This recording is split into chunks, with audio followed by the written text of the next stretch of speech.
comenzando a grabar. Les doy las buenas tardes a todos nuevamente.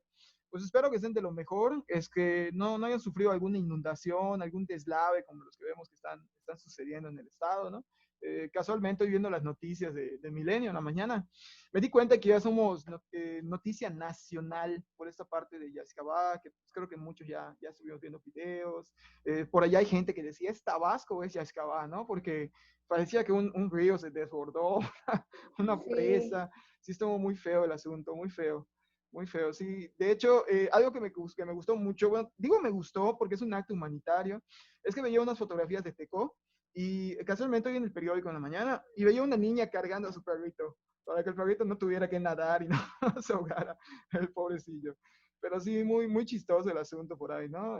Chistoso en la medida de que pues nosotros lo vemos con chistoso la forma en cómo lo está interactuando, pero pues sí, no me gustaría estar en esas condiciones, especialmente porque vi lugares donde llegó el agua hasta un metro, lugares donde pues obviamente la mayor parte de las conexiones están abajo y imagínate, ¿no?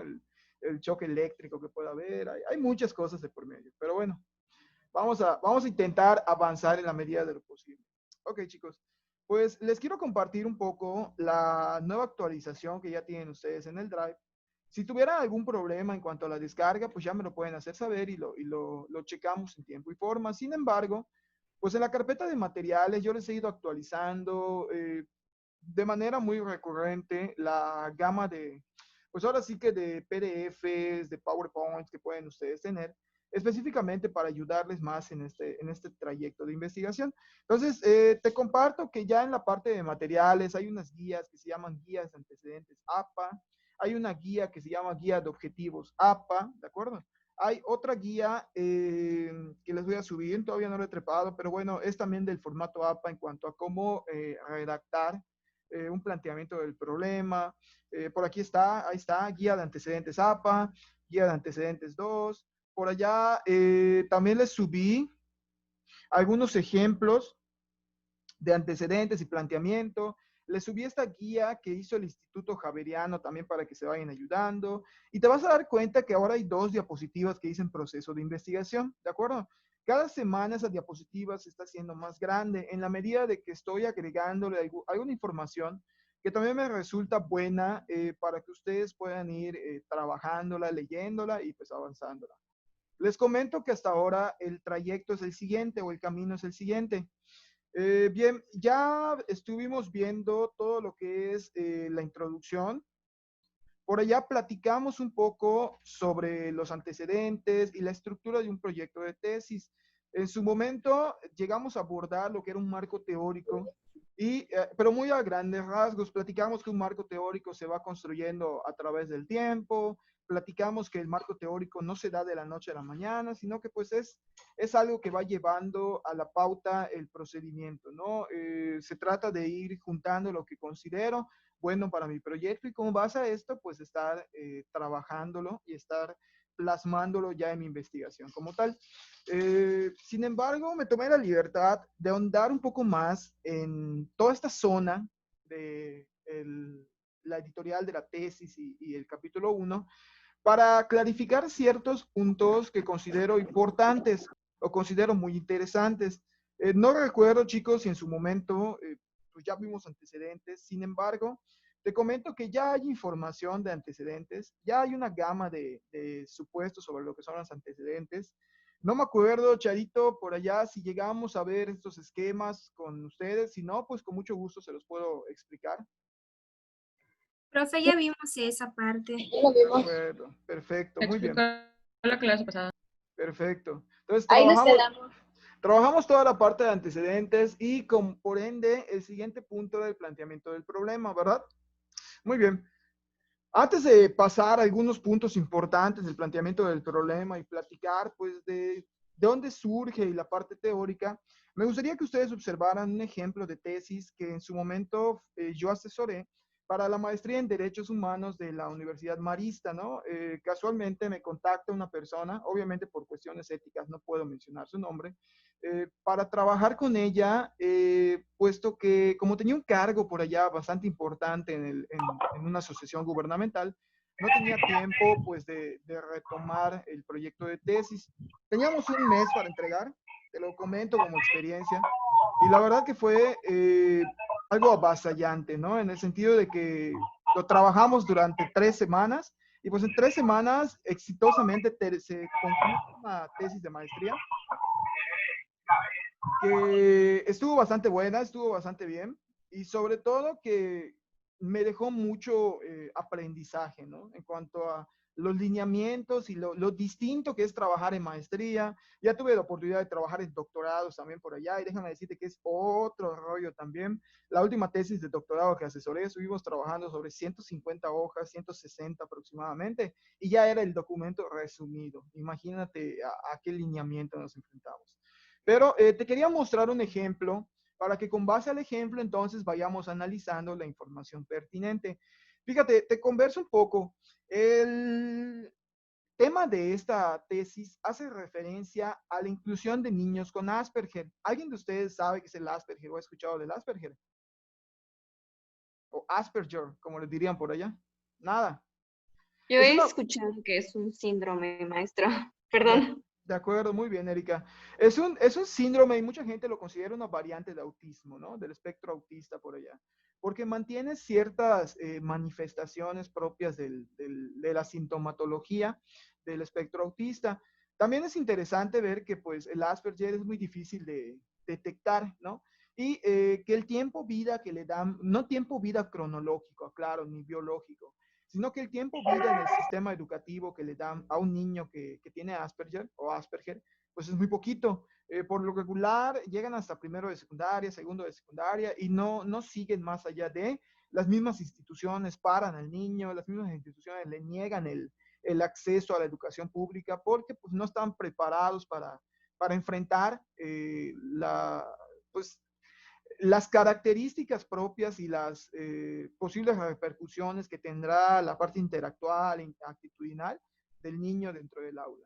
Entonces, te platico para que entiendas la situación porque necesito que comprendas el planteamiento del problema. Pues esta señora tenía un hijo con las características propias del Asperger. Había estado estudiando en una escuela privada. Cuando ella trata de inscribirlo en una escuela pública, se le niega el acceso. Entonces, a raíz de este problema, ella se manifiesta con un tema de investigación.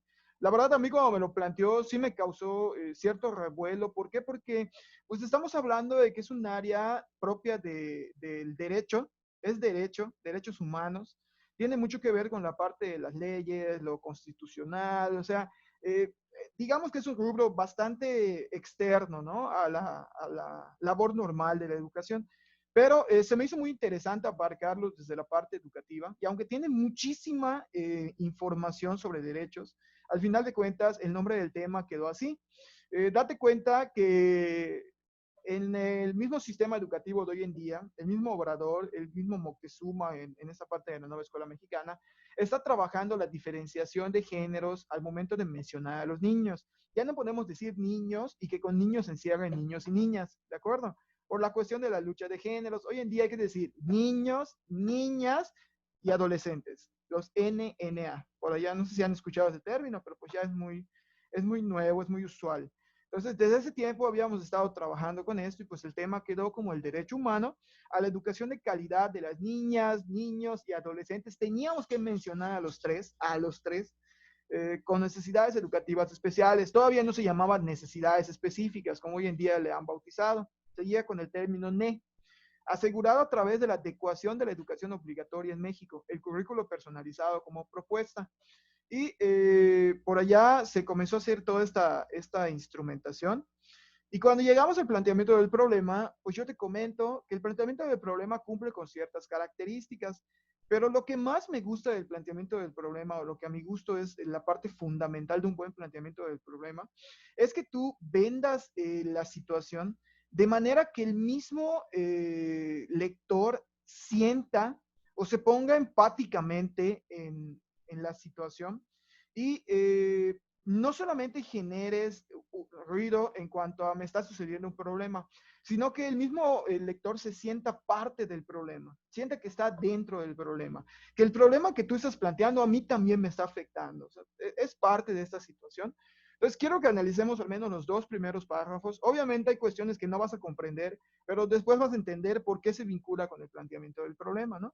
Por allá dice, el 26 de febrero del 2013, el Ejecutivo Federal publicó en el Diario Oficial de la Federación el decreto por el que se reforman los artículos terceros en sus secciones 3, 7 y 8. Perdón, chicos, antes de continuar, ¿alguien conoce quién es Cassandra Ucán Estrella? Maestro, es Julia. Creo que es Julia. Cassandra Es Ucán Julia, Estrella. no más que está registrada con el nombre de su prima. Ok, de acuerdo. Sí, es que casualmente hoy nos platicaban que está entrando gente externa a las reuniones por allá. Y pues tampoco se trata de exponerles a ustedes, ¿no? Profe, yo entré tarde. Muy Perdón, mal, tenía Lupita, fallas, muy tenía mal. fallas en la señal. No te preocupes, Lupita, no te preocupes. Gracias. De nada. Bien, les comentaba, ¿no? Hay una reformulación, te habla de una reformulación de los artículos, te habla de las modificaciones que se le hicieron al artículo tercero y la aprobación que se le dio. También, de repente, el segundo párrafo ya te va metiendo un poco más el problema porque te dice, dichas modificaciones vienen a reincidir aún más en la constante búsqueda de la mejora de la calidad de educación impartida en México. Para alcanzar este logro se proponen reformas que conlleven un cambio en los procesos de formación y el alcance de derecho educativo a todos y cada uno de los habitantes del suelo mexicano, sin importar condición fisiológica o social. Date cuenta que aquí ya comienza a hablar de una desigualdad. No sé si lo alcanzan a notar. Por allá ya te comienza a hablar o ya te comienza a externar una desigualdad en cuanto al acceso. Ya comienzas a entender que lo que te están presentando parte de una injusticia o parte de algo que no se está dando como debería de respetarse en cuanto a la cuestión de la legitimidad, ¿no? O la legalidad como tal. Fíjate que poco a poco, primero menciona de manera muy general los artículos, los estatutos legales, luego te dice hacia dónde de esas reformulaciones está orientándose y poco después va a bajar al grado en el que te va a comenzar a hablar de la discriminación y todo ese tipo de cuestiones para entonces, después de darte todo este preámbulo, bajar hasta la idea de que hay un problema con respecto a todo esto, porque aunque están todos los derechos que pueden defender una persona en esta condición, en este caso o en esta situación no se está incluyendo al niño en las actividades propias de la escuela. Entonces, dos características muy importantes de este planteamiento del problema. Luego vamos a ver más de maestría. Te voy a mostrar el mío, de mi tesis, te voy a mostrar de mis ponencias para que veas cómo se hace un planteamiento del problema en esta zona, ¿no? Dos características. Uno, no estamos mencionando culpas, ¿de acuerdo? Hasta aquí en este planteamiento no hemos dicho, es que es culpa del gobierno que los niños no entren ni sean incluidos. No, no estamos haciendo culpable a nadie. Estamos mencionando los estatutos legales y toda la parte medular del problema, pero no estamos dando culpas. Y dos, no estamos mencionando causas, únicamente estamos relatando de manera histórica cómo anda la situación. Esto es un planteamiento del problema. El planteamiento del problema es redactar la situación de tal manera de que no culpabilices, no le des una causa al problema, únicamente vayas relatando todo lo que puede defender al tema o todo lo que puede llevar a que el tema se diera en cuestión. Y a raíz de todo eso, entonces mencionas que hay un problema como tal o hay una situación como tal. No sé si queda clara esta parte. Esa parte sería como el respaldo que tenemos al tema que estamos abordando, algo así. De Es hecho, con lo que lo Lupita, vamos a respaldar, ¿no? es la vendida de tu tema, es la venta como tal de tu tema, ¿no? Es la parte donde tú empiezas a mencionar, ¿sabes qué? La situación está así, así, así, así. Y pues obviamente al plantearlo tú como un problema, el mismo lector dice, ah, sí, de verdad que hay una situación que es necesario investigar acá. Posteriormente, si tu planteamiento del problema está bien hecho, tu justificación va a estar bien, porque como ya mencionaste que es un problema, cuando tú justifiques el porqué de tu investigación, pues nadie te va a poner ningún pero. ¿De acuerdo? Muy bien, ¿y cómo termina el planteamiento del problema? Aunque mucha gente me dijo por allá, maestro, el planteamiento del problema es una pregunta, que creo que en su momento eso les habían comentado, no sé de dónde sacaron esta idea, y pues muchos investigadores consideran que el planteamiento del problema no basta con una sola pregunta, sino que es necesario externar la situación para que el lector realmente se sumerja en el problema, entienda. Ese grado de empatía, chicos, mientras más empático se sienta la persona en la situación, más interés va a mostrar por tu tema y por ende te va a leer completo, va a platicar de ti completo y se va a proyectar más lo que es tu trabajo, ¿no? Y fíjate que va mencionando todos los estatutos, los derechos, no dice en ningún momento que es culpa del gobierno, y al final termina con: todo este prefacio informativo encuadra con la determinación de llevar a cabo algún cambio radical dentro del sistema educativo que no restrinja al individuo ni lo limite en su pleno y necesario perfeccionamiento, mismo cambio que no ha podido ser llevado a cabo a pesar de todos los intentos expuestos hasta ahora.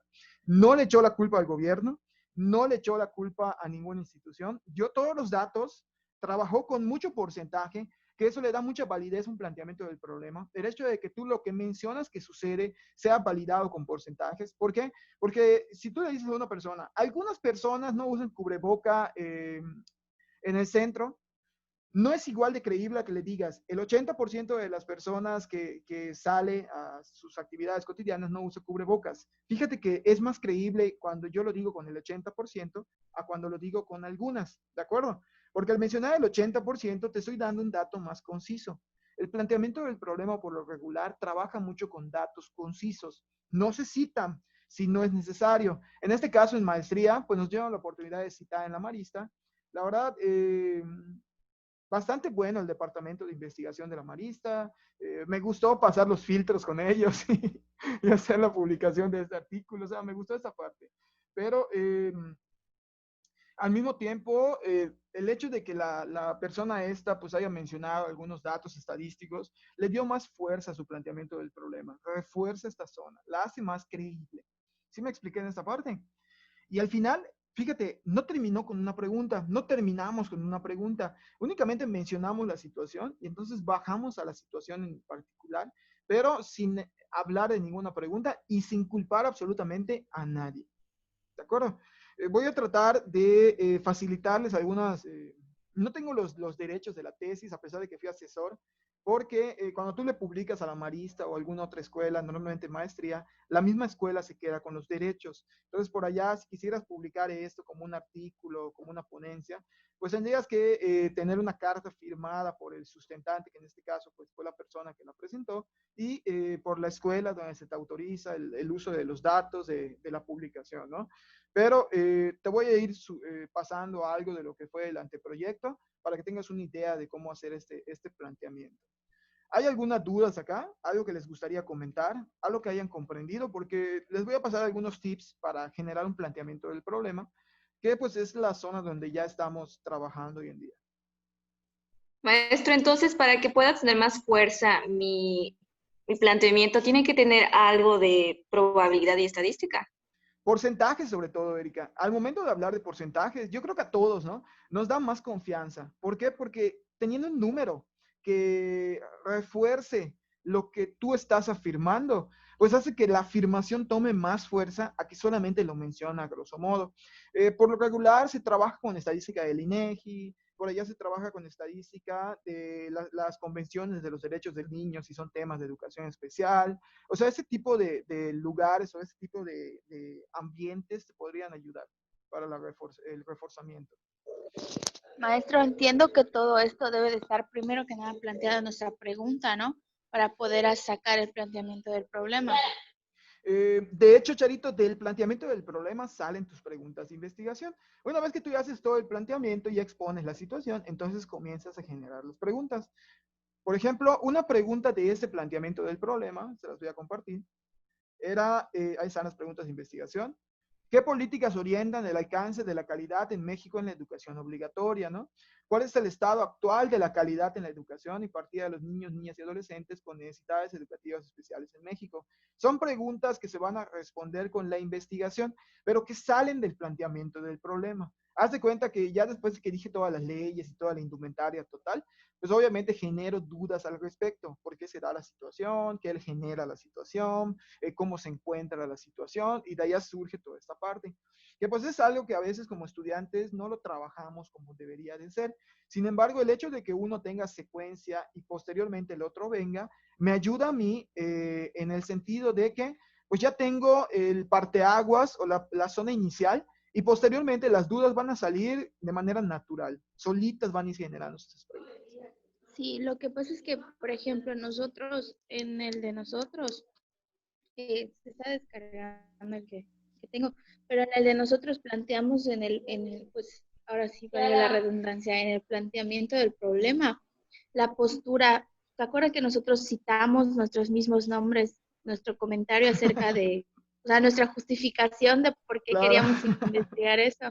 claro, Bueno, pusimos esa parte, o sea, según González, pusimos los niveles de marginalidad, porque fue mi tema propuesto. En claro. fin, lo siguiente pusimos dos puntos, uno dio Edith y uno dio Elisa, que son mi equipo, y de allá salieron varias preguntas, pero a lo que yo iba, por ejemplo, nosotros, nuestro nombre tal cual, pues son los niveles de marginalidad en Yucatán. Al incluir niveles, estadísticas, todo eso, nosotros ya con mencionar cómo influyen esos niveles en el, no sé, en el desarrollo de la educación a distancia en Yucatán, ya estamos incluyendo lo que es la investigación cuantitativa a nuestro proyecto. No, la investigación cuantitativa se va a incluir en tu metodología. De hecho, se llama cuantitativo, Yarito, porque tanto tu instrumento como la forma en la que vas a interpretar los resultados van a estar sujetos a la cuestión estadística. A eso se refiere la investigación cuantitativa. No es un requisito de la investigación cuantitativa que tengas porcentajes en ambos, ¿no? Sí es necesario en muchos momentos los porcentajes, pero no solo para la cuanti, también para la cualitativa. ¿Dónde hay el parteaguas entre una y otra, el cambio? Primero, que la cualitativa no tiene una estructura, no va por secuencias, va como un círculo. En cualquier momento puedes hacer cada parte de la investigación, mientras que en la cuantitativa es necesario llevar esos escalafones. Y segundo, en la cuantitativa todo lo vas a trabajar por bases de datos y las bases de datos pues te van a generar una comprobación y a partir de esa comprobación se van a generar la aceptación o el rechazo de la hipótesis o hipótesis propuestas. Mientras que en la cualitativa los resultados son las vivencias y las respuestas que las personas te dan dentro de entrevistas, focus group u otras situaciones. Esa es la gran diferencia entre una y otra. No porque tengan números quiere decir que es cuantitativa, ¿no? Que por allá muchas veces pensamos, tienen números en el planteamiento del problema, es cuantitativa. No, sino que varía mucho en cuanto al tema, en cuanto a la forma en cómo voy a recabar los datos, entre pues otras situaciones por ahí. Ok, sí. Muy bien. ¿Alguna otra duda, chicos, antes de que yo les dé algunos tips por allá? Profe, yo, Dígame, Lupita. más que duda, bueno, podría ser que sí. Lo que yo entiendo por planteamiento de problema es como la presentación de, no sé, de mi proyecto, por así decirlo, de mi investigación. ¿Estoy en lo correcto? Ah, Es como, cómo presento yo, o sea, mi problemática y basándome obviamente de investigaciones previas que como son los antecedentes. No sé si estoy bien. Haz de cuenta, Lupita, te lo voy a poner en una situación sencillita. Haz de cuenta que tú vas y le cuentas a Charito, ¿sabes qué? Me caí, ¿de acuerdo? Como a Charito le ha pasado en algunas ocasiones. Pero haz de cuenta que vas y le cuentas a Charito, ¿sabes qué, Charito? Me caí. Ok, primero te va a preguntar Charito, ¿y cómo te caíste? ¿De acuerdo? Y tú le vas a comenzar a relatar la forma en cómo te caíste, dónde tropezaste, a lo mejor si se atoró tu chancla, entre otras situaciones que te pudieron haber pasado. Le vas a relatar la situación. Pero no le vas a mencionar, ¿sabes qué fue mi culpa? O por cruzar, porque el camión estaba pasando rápido, se me atoró mi chancla en el desagüe y me caí. O sea, no le vas a mencionar a los culpables, únicamente le vas a contar la situación. Ese contarle la situación, exponerle, pues, fíjate, hasta que tú digas, en el centro los pasos peatonales sirven para que la gente pueda transportarse de un lado a otro, por ende es necesario respetar esos pasos peatonales. Asimismo, se establecen las leyes de los derechos viales que los pasos peatonales, al no respetarse, infieren de multas. Le vas contando toda la situación legal, ¿no? Por poner un ejemplo. Y al final de cuentas, llegas a la situación donde tú le cuentas que te caíste porque no respetaron un paso peatonal y con tal de que no te atropellen, pues arrancaste a correr y te tropezaste, por poner un ejemplo. Ese cuento que tú le acabas de hacer es tu planteamiento del problema. En sí, en un tema de investigación, pues el planteamiento del problema es la redacción de la situación sin culpables y sin mencionar, fue causado por, ¿de acuerdo? Tú lo estás diciendo, tú lo estás comentando, pero en ningún momento lo vas a mencionar. Es que por culpa de, o fue causado por, o lo hizo tal. Solamente vas a contar la situación a grandes rasgos. A eso se refiere. ¿Sí quedó claro, Lupita, por allá? Sí, sí, sí, perfecto. Gracias. De nada. Charito fue nada más te tomé como ejemplo, claro. Ajá. Se quería burlar. Se quería burlar. Ya sé que te gusta Bien, estar a ras de suelo casi siempre. sí. Es que las hormigas necesitan o requieren de sus saludos, De su dulzura, ¿no? No solo con sobre todo. caídas, ¿eh? No solo con caídas, siempre me tiene que pasar algo. En la secundaria, de verdad, me entró una hormiga en el ojo. Se quedó atorada en la parte del párpado abajo. Ahí se quedó. Horrible. Días tardó en salir. Yo creo que vamos a juntar para una limpia de Charito en Catemaco, a ver si, a ver si da poco. Muy bien, chicos. Erika, ¿tenías alguna duda? Sí, maestro, estas 7 preguntas que están en la pantalla que está compartiendo, ¿son las preguntas generales? Son las preguntas de investigación que va desde lo más general hasta lo más específico. De hecho, va en función... ¿Cómo? No, ¿qué iba a decir? ¿Qué iba a decir? ¿Qué tal si estoy mal? Es que va desglosándose. Haz de cuenta que va tomando algunos párrafos del planteamiento del problema y cada uno o dos párrafos genera una pregunta para así ir llegando hasta el final, que es la particularidad del problema como tal. Maestro, entonces va de menor, o sea, de mayor a menor, se va desglosando poco a poco. Se lo pregunto porque recuerdo que en una ocasión usted nos comentó que el planteamiento o las preguntas de la investigación iban de acuerdo a las variantes. Entonces, por ejemplo, no me acuerdo muy bien, pero sí me acuerdo. Aquí iba de acuerdo a las variantes que ibas a utilizar para tu tema. Pero en la tarea que marcó y que ya está en plataforma, nosotros los antecedentes y las preguntas de investigación las hicimos de acuerdo a las variantes. ¿Ya me entendió? Sí, en este sentido, Dianeri, lo que podríamos hacer es únicamente orientar las preguntas de investigación a, pues, el externar el planteamiento, ¿no? Mira, puedes mantener estas que ya tienes y posteriormente complementarlas con algunas que surjan del planteamiento, ¿no? No pasa nada, no se va a mover ni va a haber gran descuadro, al contrario, tienes una gama mayor de información, vaya resolviendo.